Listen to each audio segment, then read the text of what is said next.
Okay, I'm just going to do some random freestyle philosophizing on the questions of nothingness, negativity, negation, complement, etc., etc. Can something come from nothing? You know, I'm inclined to say something can come from nothing. Um, uh, but I get lost in the logic of it. Um, it can be said that what I am is defined by what I am not.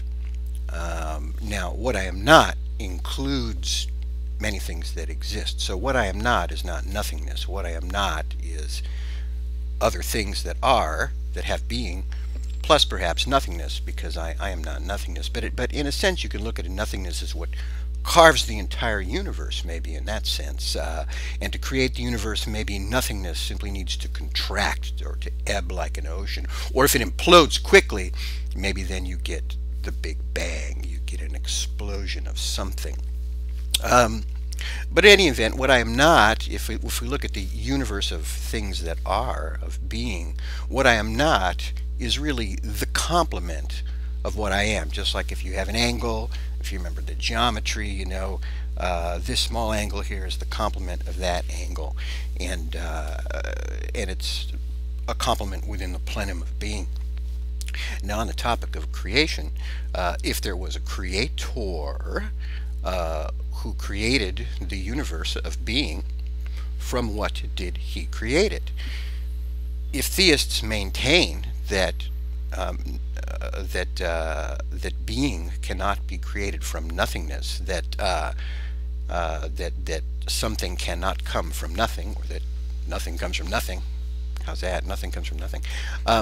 Then the Creator must have created the world not from nothingness, but from itself, which means that and yet, usually this type of theism maintains that being, the universe, is completely separate from God. There's a gap. Now, what that gap is, I don't know. And what's the boundary look like? I don't know. It'd be a very interesting boundary to study. Actually, probably more interesting than the deity itself or the world itself, but the boundary between the two. But okay, so I'm limited by space. But I'll go back to where I was before, cycle back. Having created the universe out of itself, as I've mentioned, I think in a prior video called The Calculus and God, does that mean that the deity has now limited itself? You know, the Creator has limited itself, or is it an absolutely infinite being so that it can part with parts of itself and experience no reduction because it is an infinite plenum? So there's a story there. Complicating this whole issue of creation is the topic of time, because we imagine creation or any activity, we view creation as an activity because of our customary mode of thinking and experience in the world. Every activity we're aware of requires time, and time haunts every conversation that we have that involves any kind of action. And if we view creation as an action, you know, we're always caught with the difficulty of time. Time and space are constantly haunting our conceptual framework, you know, and I tend to bounce back and forth. Back to nothingness. Can it negate itself? If it somehow negates itself, does that create positive being? What about the fact that mentally, being and non-being, being and nothingness, are logical opposites? So in that regard, they can't exist without each other. There could have been or could be no nothing without something. So in that regard, maybe they arise from each other, and it's a dual situation. It's not that something came from nothing, or nothing can't go back to, and something can't go back to nothing, but the two actually create each other and arise in that regard. I'll leave it to you guys. What do you think? Do we have a self-negating or self-abnegating nothingness which creates something, or a contracting nothingness which leaves behind something in its wake so that something is really coming from nothing? Or do we have an absolutely infinite plenum which somehow contracts and creates a more limited plenum, which we call the universe, and somehow attempts to separate itself through some strange means. Are we the amputation? Are we an amputation from the Creator left floating? Um, and of course, all of this is going to be complicated by the question of time, which brings me back to the Big Bang. The Big Bang, the theory that this entire universe had an origin in an explosive event. That time.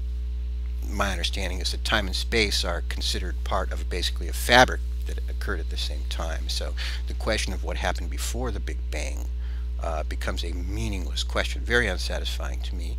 And to ask, well, here again, how do we transcend the categories of space and time? Very difficult for me to do. I haven't done it yet, so I know it's difficult.